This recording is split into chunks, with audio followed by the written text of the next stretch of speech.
धन्यवाद। सम्मानित साथियों, आज इस खैराबाद के फुटबॉल ग्राउंड के इस ऐतिहासिक मैदान में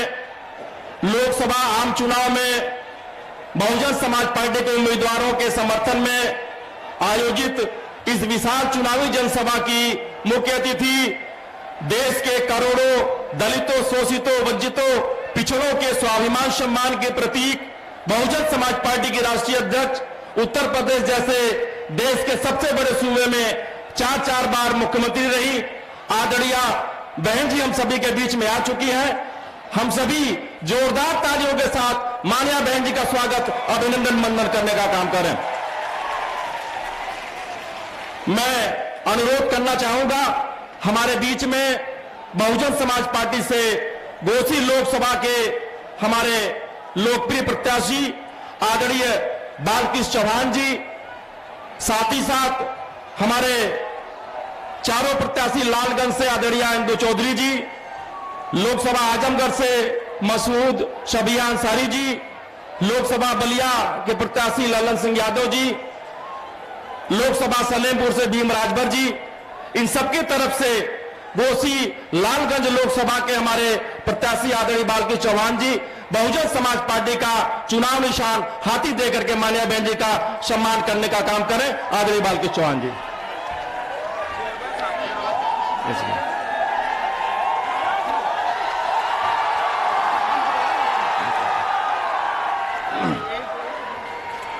इसके बाद हमारे बीच में हमारे मऊ नगर पालिका के सम्मानित चेयरमैन भाई अरशद जमाल जी हमारे बीच में है। वो भी बहुजन समाज पार्टी के चुनाव निशान हाथी सिंबल देकर के माननीय बहन जी का सम्मान करने का काम कर रहे हैं। आदरणीय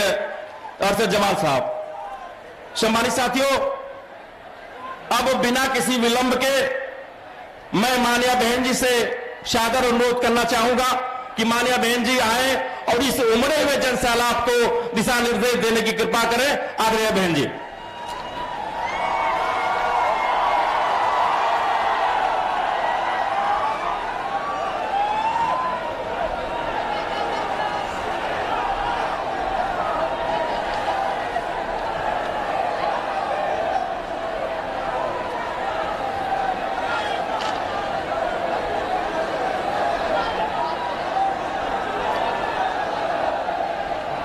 बीएसपी की इस विशाल चुनावी जनसभा में इकट्ठा हुए पार्टी के सभी छोटे बड़े पदाधिकारी एवं कार्यकर्तागण, आज आप लोग देश में व यहाँ आपके उत्तर प्रदेश स्टेट में भी लोकसभा के लिए हो रहे आम चुनाव में अपनी पार्टी के उम्मीदवारों के समर्थन में अर्थात आजमगढ़ मंडल से आजमगढ़ सदर लोकसभा की सीट से श्री मसूद शबिया अंसारी, लालगंज सुरक्षित लोकसभा की सीट से डॉक्टर इंदु चौधरी, घोसी लोकसभा की सीट से श्री बालकृष्ण चौहान, पूर्व सांसद बीएसपी,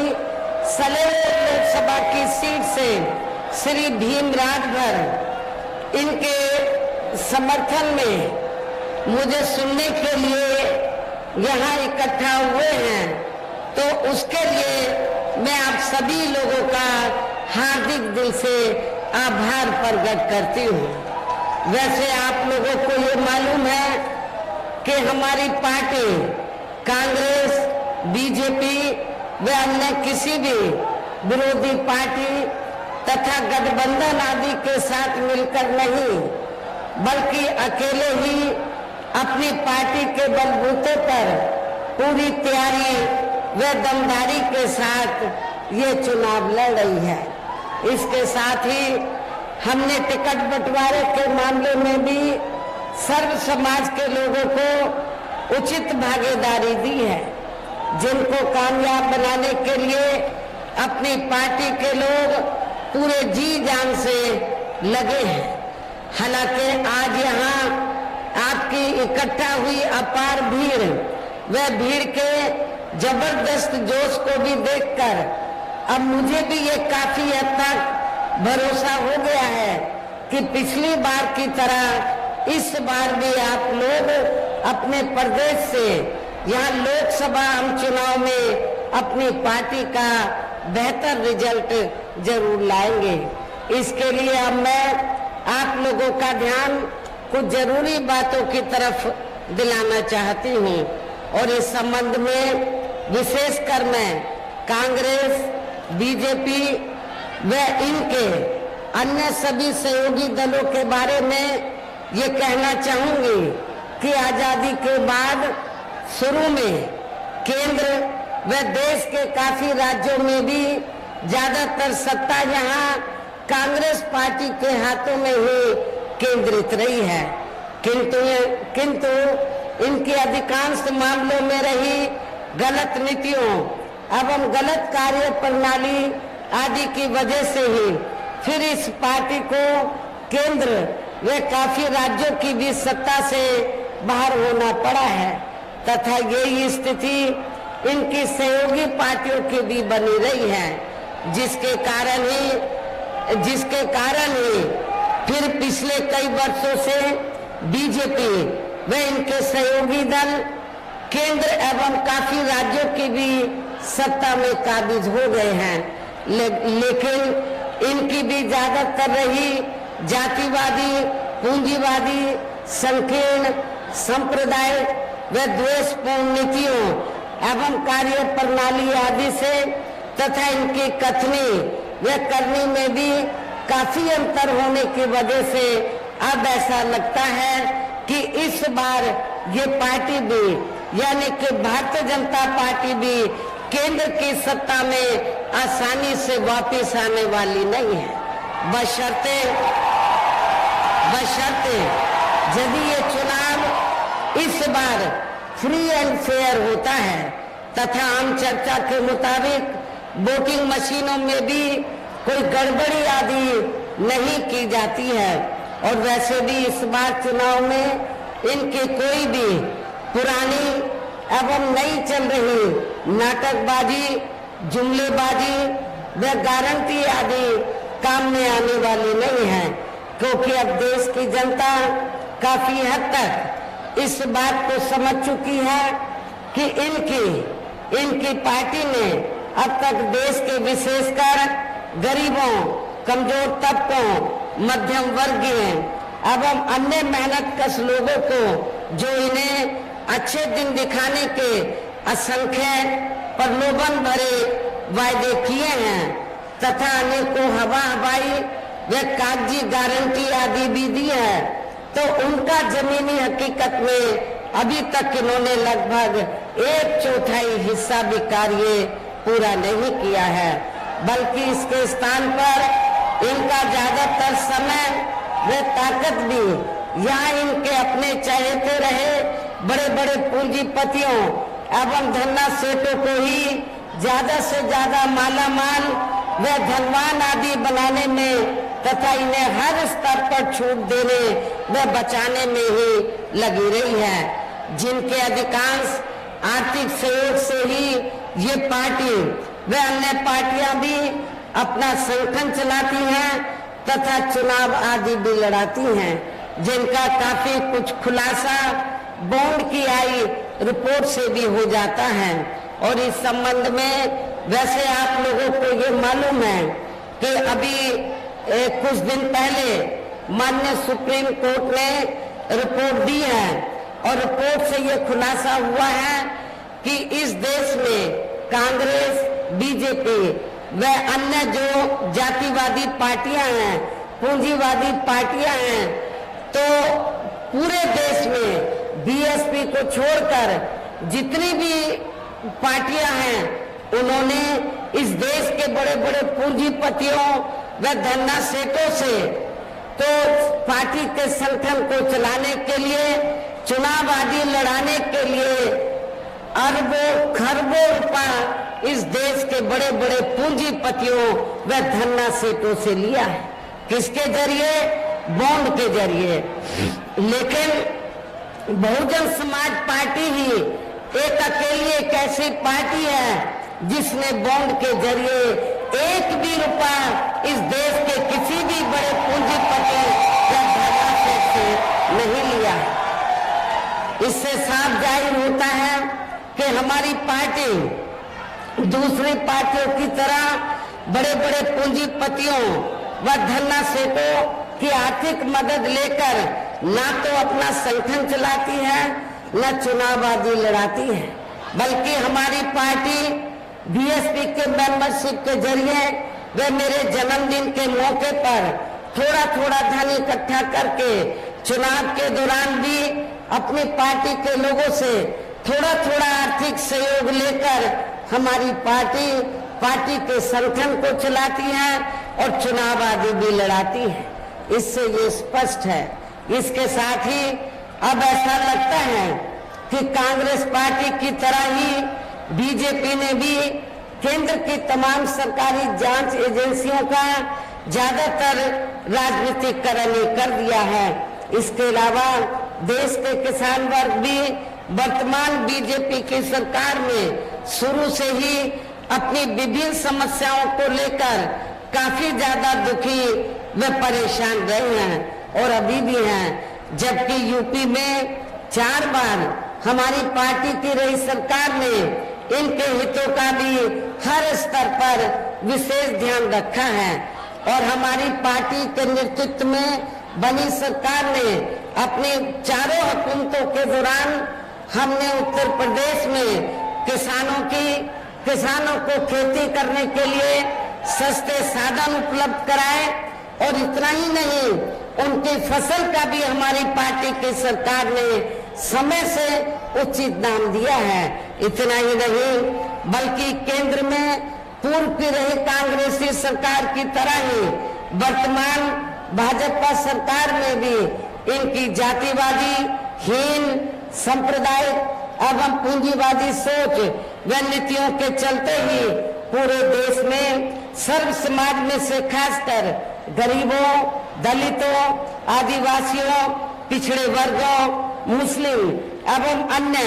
धार्मिक अल्पसंख्यक समाज के लोगों का भी पूर्ण रूप से विकास व उत्थान आदि नहीं हो सका है। और इस संदर्भ में वैसे आप लोगों को ये मालूम है कि पूरे देश में यहाँ दलितों, आदिवासियों एवं अन्य पिछड़े वर्गों का सरकारी नौकरियों में वर्षों से अधूरा पड़ा आरक्षण का कोटा भी अभी तक पूरा नहीं भरा गया है। विशेषकर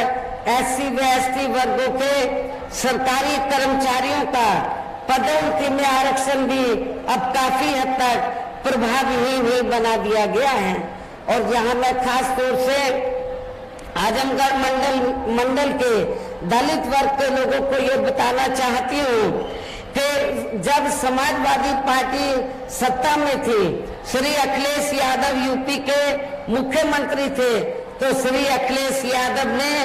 तो यूपी के एससी व एसटी वर्गों के सरकारी कर्मचारियों का पदोन्नति में आरक्षण बिल्कुल समाप्त कर दिया था, खत्म कर दिया था। तो मैं आजमगढ़ के दलित वर्ग के लोगों से, कर्मचारियों से ये पूछना चाहती हूँ, क्या आप लोग ऐसी पार्टी को वोट देंगे? मैं समझती हूँ बिल्कुल भी नहीं देंगे। ऐसी पार्टी को आप कतई भी माफ नहीं करेंगे। साथ ही केंद्र व राज्यों में भी विरोधी पार्टियों की रही सरकारों में इन सभी वर्गों को प्राइवेट सेक्टर में आरक्षण दिए जाने की व्यवस्था किए बिना ही इनकी सरकारों के ज्यादातर सरकारी कार्य अब प्राइवेट सेक्टर के जरिए ही इनके बड़े बड़े पूंजीपतियों व धनाढ्यों आदि को ही दिए जाने के कारण अब इनको पूरे देश में आरक्षण का बहुत कम ही लाभ मिल पा रहा है। इसी प्रकार इनका अन्य और मामलों में भी शोषण व उत्पीड़न आदि होना अभी तक भी बंद नहीं हुआ है। इनके साथ साथ मुस्लिम व अन्य धार्मिक अल्पसंख्यक समाज के लोगों की भी हालत हर स्तर पर जहाँ काफी ज्यादा खराब व दयनीय बनी हुई है। जिसका काफी कुछ खुलासा सच्चर कमेटी की रिपोर्ट में भी किया गया है। इतना ही नहीं बल्कि पिछले कुछ वर्षों से केंद्र व अधिकांश राज्यों में भी बीजेपी व आरएसएस की सरकारों के चलते हुए अब इनका विकास एवं उत्थान आदि होना भी काफी हद तक बंदशाही हो गया है। आए दिन इन पर खासकर हिंदुत्व की आड़ में हो रही जुल्म जाति भी यह काफी ज्यादा चरम सीमा पर पहुंच चुकी है। इनके साथ साथ अपर कास्ट समाज में से विशेषकर गरीब लोगों की भी हालत हमें कोई खास अच्छी नजर नहीं आती है। इनके गलत कृषि नीतियों के कारण किसान वर्ग भी आए दिन आंदोलित ही रहता है। साथ ही इनकी गलत आर्थिक नीतियों की वजह से देश की अर्थव्यवस्था पर भी इसका काफी बुरा प्रभाव पड़ रहा है, जिससे यह विशेषकर छोटे एवं मध्यम वर्ग के व्यापारी वर्ग भी काफी ज्यादा दुखी व परेशान हैं। और अब केंद्र में पूर्व की रही सरकारों की तरह ही वर्तमान भाजपा सरकार में भी यहाँ पूरे देश में गरीबी, बेरोजगारी एवं महंगाई आदि भी लगातार काफी ज्यादा बढ़ रही है। देश में हर स्तर पर फैला भ्रष्टाचार भी अभी तक खत्म नहीं हुआ है। ऐसे में अब आप लोगों को देश में हो रहे लोकसभा चुनाव में कांग्रेस, बीजेपी व इनकी सहयोगी पार्टियों को भी केंद्र की सत्ता में आने से जरूर रोकना है, जिनके गलत नीतियों व गलत कार्य प्रणाली आदि को आप लोग काफी हद तक आजमा भी चुके हैं। ऐसी स्थिति में अब ये विरोधी पार्टियां इस चुनाव में भी किस्म किस्म के साम, दाम, दंड भेद आदि अनेकों हथकंडे इस्तेमाल करके केंद्र की सत्ता में आने की पूरी कोशिश में लगी हैं, जिनसे अपनी पार्टी के लोगों को हर स्तर पर काफी ज्यादा सावधान रहना है। और इस मामले में विरोधी पार्टियां अपने अपने पक्ष में हवा बनाने के लिए खासकर मीडिया, ओपिनियन पोल व सर्वे आदि का जो बड़े पैमाने पर इस्तेमाल कर रही हैं, तो उनसे भी अपनी पार्टी के लोगों को बिल्कुल भी गुमराह नहीं होना है। इसके साथ ही विरोधी पार्टियों के विभिन्न रूपों में जारी किए गए इनके हवाई व प्रलोभन भरे चुनावी घोषणा पत्रों एवं वायदों आदि के बहकावे में भी अपनी पार्टी के लोगों को कतई भी नहीं आना है, जिन्हें ये पार्टियां चुनाव खत्म होने के बाद ज्यादातर अमल में नहीं लाती हैं। और अब जिन पर से देश की जनता का अधिकांश विश्वास ही उठ गया है, यही खास वजह है कि हमारी पार्टी किसी भी चुनाव में अपनी पार्टी का कोई भी चुनावी घोषणा पत्र आदि जारी नहीं करती है। वैसे भी हमारी पार्टी किसी भी मामले में कहने में बहुत कम बल्कि कार्य करके दिखाने में ही ज्यादा विश्वास रखती है। और इस बात का सबसे बड़ा सबूत ये है कि उत्तर प्रदेश में 4 बार हमारी पार्टी के नेतृत्व में रही सरकार ने चुनाव में अपनी पार्टी के बिना कोई जारी किए गए चुनावी घोषणा पत्र के ही प्रदेश में आम जनहित में काफी कुछ ऐतिहासिक कार्य करके दिखाए हैं, जिनकी अब देश में अधिकांश पार्टियों की सरकारें काफी नकल भी कर रही हैं। जबकि इस मामले में हमारी पार्टी का ये कहना है कि यदि इन पार्टियों के स्थान पर केंद्र में हमें अपनी पार्टी की सरकार बनाने का मौका मिलता है, तो तब फिर हमारी पार्टी की बनी सरकार केंद्र में यहाँ अब तक रही सभी विरोधी पार्टियों की सरकारों की तरह केवल हवाई व कागजी कार्य आदि नहीं करेगी, बल्कि उत्तर प्रदेश की तरह ही जमीनी हकीकत में ठोस कार्य करके दिखाएगी। और इस संदर्भ में खासकर मैं ये कहना चाहूंगी, केंद्र द्वारा देश में पिछले कुछ समय से अति गरीब परिवारों को अस्थायी तौर पर फ्री में जो थोड़ी सी खाद्य सामग्री दी जा रही है तो उससे इनका स्थायी तौर पर भला होने वाला नहीं है। और वैसे भी इनकी ये जटिल समस्या देश में हर हाथ को काम देने से ही केवल दूर हो सकती है, जिसकी तरफ हमारी पार्टी की बनी सरकार विशेष ध्यान देगी। और इस संदर्भ में मैं आप लोगों को सावधान भी करना चाहती हूँ। आप लोगों को ये मालूम है कि पिछले कुछ समय से तो केंद्र की बीजेपी की सरकार द्वारा जो गरीब लोग हैं उनको थोड़ा फ्री में राशन देकर उसके एवज में उनसे वोट लेने की गुजारिश की जाती है कि आपको केंद्र की सरकार ने फ्री में राशन दिया है तो इसके एवज में आपको बीजेपी को वोट देना चाहिए। आपको बिल्कुल भी इनके बहकावे में नहीं आना है, इनके चक्कर में नहीं आना है, क्योंकि पूरे देश में जो गरीब लोगों को फ्री में जो थोड़ा सा राशन दिया जा रहा है तो ये बीजेपी की जेब से नहीं, आरएसएस के लोगों की जेब से नहीं दिया जा रहा है, बल्कि इस देश की जनता जो टैक्स के जरिए सरकार के पास पैसा देती है उस टैक्स के पैसे से ये राशन मुफ्त में आपको दिया जा रहा है, ये किसी की जेब से नहीं। साथ ही देश में पिछले काफी वर्षों से आए दिन बढ़ रही गरीबी, बेरोजगारी व महंगाई आदि से भी जनता बहुत ज्यादा दुखी व परेशान है, जिसे भी आर्थिक नीतियों में तब्दीली करके जरूर दूर किया जाएगा। धर्म की भी आड़ में पिछले कुछ वर्षों से खासकर मुस्लिम समाज के लोगों का द्वेष की भावना से जो इनका काफी ज्यादा शोषण व उत्पीड़न आदि किया जा रहा है तो उसे भी जरूर रोका जाएगा। और ये सब हमने अपनी यूपी की रही सरकार में करके भी दिखाया है। इसके अलावा हमने यूपी में सब समाज में से गरीब एवं बेरोजगार लोगों को बेरोजगारी भत्ता आदि न देकर उन्हें बड़ी तादाद में रोटी रोजी के साधन भी उपलब्ध कराए हैं, जो अब ये कार्य भी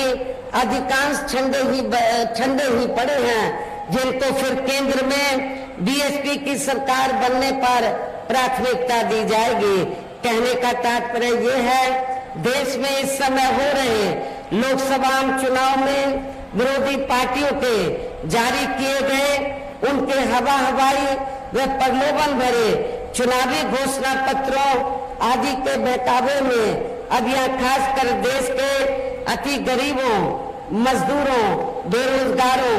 एवं अन्य मेहनतकश लोगों को बिल्कुल भी नहीं आना है। और अब इन्हें ऐसी सभी विरोधी पार्टियों को हर हालत में केंद्र की सत्ता में आने से जरूर रोकना है, जिनकी कथनी व करनी में काफी अंतर रहा है तथा जिन्हें ये लोग वर्षों से आजमा भी चुके हैं। ऐसे में अब मेरा यही कहना है कि आप लोगों को अपने खुद के व अपने प्रदेश एवं देश के भी हित में अपने वोटों को या कांग्रेस, बीजेपी व अन्य विरोधी पार्टियों को न देकर केवल अपनी एकमात्र हितैषी पार्टी बहुजन समाज पार्टी को ही देना है, जो ये पार्टी उत्तर प्रदेश की तरह ही केंद्र में भी अपनी पार्टी की सरकार बनने पर फिर पूरे देश में